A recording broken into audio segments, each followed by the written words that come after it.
वट सावित्री व्रत कथा। वट सावित्री व्रत कथा का वर्णन स्कंद पुराण में है। स्कंद पुराण में देवी सावित्री के पति सत्यवान की मृत्यु हो जाने पर सावित्री द्वारा पति के प्राण वापस लाने की कथा का जिक्र वट सावित्री व्रत में किया गया है। इस कथा के विषय में कहा गया है कि यह कथा सौभाग्य प्रदान करने वाला है, इसलिए वट सावित्री व्रत के दिन वट वृक्ष के नीचे सुहागन स्त्रियों को वट सावित्री व्रत की इस कथा का विस्तार पूर्वक पाठ करना चाहिए और सुहागन महिलाओं को इस कथा को सुनना चाहिए। इससे सुहागन की उम्र लंबी होती है और वैवाहिक जीवन में प्रेम और सुख समृद्धि की प्राप्ति होती है। वट सावित्री व्रत कथा हिंदू धर्म में एक महत्वपूर्ण कथा है जो विवाहित महिलाओं द्वारा अपने पति की लंबी आयु और परिवार की सुख समृद्धि के लिए व्रत के रूप में मनाई जाती है। इस व्रत की मुख्य कथा का मुख्य पात्र है सावित्री और सत्यवान। देवी पार्वती जी ने कहा, हे देवताओं के भी देवता, जगत के पति शंकर भगवान, प्रभास क्षेत्र में स्थित ब्रह्मा जी की प्रिया जो सावित्री देवी हैं, उनका चरित्र आप मुझसे कहिए। जो उनके व्रत का महात्म्य हो और उनके संबंध का इतिहास हो एवं जो स्त्रियों के पतिव्रत को देने वाला, सौभाग्यदायक और महान उदय करने वाला हो। तब शंकर भगवान ने कहा कि हे देवी, प्रभास क्षेत्र में स्थित सावित्री के असाधारण चरित्र को मैं तुमसे कहता हूँ। हे माहेश्वरी, सावित्री स्थल नामक स्थान में राजकन्या सावित्री ने जिस प्रकार से उत्तम वट सावित्री व्रत का पालन किया, मद्र देश में एक धर्मात्मा राजा रहता था जो सभी प्राणियों के हित में तत्पर रहता था। उनका नाम अश्वपति था। धर्मात्मा क्षमाशील सत्यवादी होने पर भी राजा संतान रहित था। एक समय वह राजा प्रभास क्षेत्र में यात्रा करते हुए पहुंचा और सावित्री स्थल पर आ गया। वहां पर राजा ने अपनी रानी के साथ इस व्रत को किया जो सावित्री व्रत नाम से प्रसिद्ध सभी प्रकार की कामनाओं को पूर्ण करने वाला है।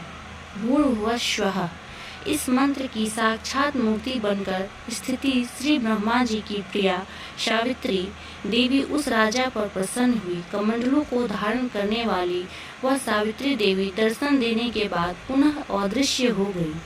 लेकिन देवी के दर्शन के पुण्य से कुछ दिनों बाद राजा अश्वपति के घर देवी के समान रूप वाली कन्या का जन्म हुआ जो देवी सावित्री के अंश से ही उत्पन्न हुई थी। देवी सावित्री की प्रसन्नता से प्राप्त तथा सावित्री की पूजा करने के बाद उत्पन्न कन्या का नाम भी सावित्री रखा गया।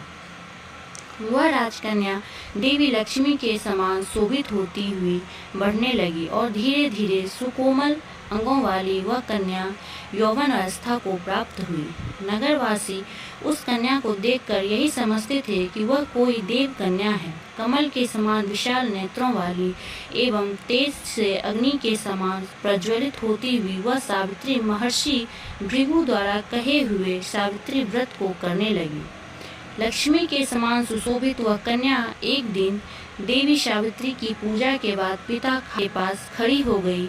उस समय पुत्री की युवावस्था को प्राप्त हुए देखकर राजा ने मंत्रियों से सलाह लिया। इसके बाद राजा ने सावित्री से कहा, हे पुत्री, तुम्हें योग्य वर को देने का समय आ गया है। मुझसे कोई तुम्हें मांगने के लिए भी नहीं आता और मैं भी विचार करने पर तुम्हारी आत्मा के अनुरूप वर को नहीं पा रहा हूँ। अतः हे पुत्री, देवताओं के निकट मैं जिस तरह के निंदनीय ना हूँ वैसा तुम करो। मैंने धर्म शास्त्र में पढ़ा और सुना भी है कि यदि पिता के गृह में रहती हुई विवाह के पहले ही जो कन्या रजो धर्म से युक्त हो जाती है उसके पिता को बड़ा पाप लगता है। इसलिए हे पुत्री, मैं तुमको भेज रहा हूँ कि तुम स्वयं ही अपने योग्य वर ढूंढ लो। वृद्ध मंत्रियों के साथ शीघ्र जाओ और मेरी बात को मानो। इसके बाद जैसा कहते हैं वैसा ही होगा। ऐसा कहकर सावित्री घर से निकलकर राज ऋषियों के साथ तपोवन की ओर चल पड़ी और वहां पहुंचकर माननीय वृद्ध जनों को प्रणाम करके तभी सभी तीर्थों और आश्रमों में जाकर पुनः मंत्रियों के साथ सावित्री अपने महल को लौट आई। यहाँ सावित्री ने पिताजी के साथ देवर्षि नारद जी को भी बैठे हुए देखा। आसन पर बैठे हुए नारद जी को प्रणाम करके मुस्कुराती हुई जिस कार्य के लिए वन में गई थी सारी बातें कहने लगी। सावित्री बोली, हे नारद जी, साल्व देश में धर्मात्मा द्युमत्सेन नाम के से विख्यात एक क्षत्रिय राजा है जो देव योग से नेत्रहीन हो गए हैं। रुक्मी नामक उनके एक क्षमांत ने उनसे राजपाट छीन लिया है और वह अपने पुत्र और पत्नी के साथ वन में रह रहे हैं। उनका पुत्र सत्यवादी और धर्मात्मा है, उसे ही मैंने मन में पति रूप में वरण किया है। नारद जी सावित्री के वचनों को सुनकर बोल पड़े हैं, हे राजन, सावित्री ने यह बड़ा कष्टप्रद कार्य कर डाला। बल बुद्धि होने से इसने केवल गुणवान समझकर सत्यवान को वरण कर लिया। सत्यवान मिट्टी के घोड़े बनाता है और घोड़े का चित्र भी बनाता है, इससे उसे चित्राश्व भी कहते हैं। सत्यवान दान और गुण में रत्नती देव के शिष्य के समान है, ब्राह्मणों की रक्षा करने वाला और सत्यवादी है। ययाति के समान उदार, चंद्रमा के समान प्रिय लगने वाला, रूप में दूसरे अश्विनी कुमार के समान और द्युमत्सेन के समान बलवान है, लेकिन उसमें केवल एक दोष है, दूसरा कोई नहीं कि सत्यवान आज से ठीक 1 वर्ष पर क्षीणायु हो जाने से देह त्याग कर देगा। इस प्रकार नारद जी की बात सुनकर राजकन्या सावित्री ने राजा से कहा, राजा लोग किसी से एक बार कोई बात कहते हैं, ब्रह्मवेत्ता एक ही बार कहते हैं और एक ही बार कन्या दी जाती है। ये तीनों कर्म एक ही बार किए जाते हैं, बार बार नहीं। दीर्घायु हो अथवा अल्पायु, गुणवान हो अथवा निर्गुण, वर को एक ही बार वरण कर लिया, अब दूसरे वर को वरण नहीं करूंगी। नारद जी ने कहा, हे राजन, यदि आपको उचित लगता हो तो अपनी पुत्री सावित्री का कन्यादान शीघ्र कर डालिए। राजा शुभ मुहूर्त विधि विधान पूर्वक सत्यवान के संग सावित्री का विवाह करवा दिया। सावित्री अपने पति को पाकर ऐसे प्रसन्न थी जैसे उसे पुण्यवान पुरुष स्वर्ग को पाकर प्रसन्न होता है। सावित्री उस सत्यवान के साथ आश्रम में रहते हुए नारद जी की कही हुई बात को याद करती रहती थी और उस दिन को गिनती रहती थी कि जब सत्यवान देह त्याग कर चले जाएंगे। जब सत्यवान के मरण के केवल 3 दिन शेष रह गए, तब सावित्री ने निराहार रहने का व्रत लिया और तीसरे दिन सुबह स्नान करके देवता और पितरों का पूजन किया। फिर सास ससुर की चरण वंदना करके वह भी पति के साथ जंगल की ओर चल पड़ी। जंगल में लकड़ी काटते काटते अचानक से सत्यवान के सिर में दर्द होने लगा। सावित्री ने कहा कि आप कुछ देर मेरी गोद में सिर रखकर सो जाइए, फिर हम आश्रम की ओर चलेंगे।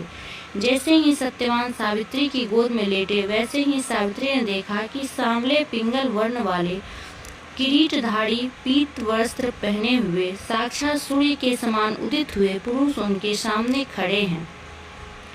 सावित्री ने उन्हें प्रणाम किया और उनसे पूछा कि आप कौन हैं। इस पर यमराज ने कहा कि मैं सब प्राणियों के लिए भयंकर और कर्मानुसार उनका उचित दंड देने वाला यम हूँ। तो हे पतिव्रता सावित्री, समीप में पड़े हुए तुम्हारे पति की आयु समाप्त हो गई है, इसे यमदूत पकड़कर नहीं ले जा सकेंगे, इसलिए मैं स्वयं आया हूँ।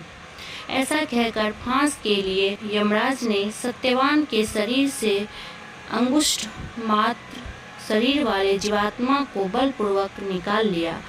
इसके बाद यमपुरी की ओर चलना शुरू किया। सावित्री भी यम के पीछे पीछे चलने लगी।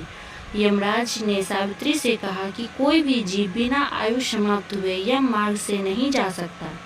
सावित्री ने यमराज से कहा कि आप जैसे सज्जन पुरुष के साथ मैं चल रही हूँ, मेरे पति आपके साथ है, तो मुझे आपके साथ चलने में कोई शर्म और ग्लानि नहीं हो रही है।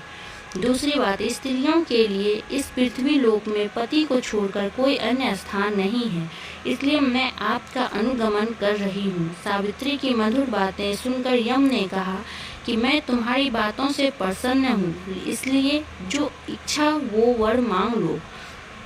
सावित्री ने तब यमराज से अपना खोया हुआ राज्य, सास ससुर की आंखों की रोशनी और 100 पुत्रों का वरदान मांग लिया। अपने वरदान के जाल में फांसकर यमराज ने सत्यवान की आत्मा को मुक्त कर दिया और सावित्री को लौटा दिया। सावित्री पति के साथ अपने आश्रम लौट आई। सावित्री ने सावित्री देवी का व्रत किया, जिसके प्रभाव से सास ससुर की आंखों की रोशनी ठीक हो गई। उनका राज्य भी मिल गया और 100 पुत्र भी हुए।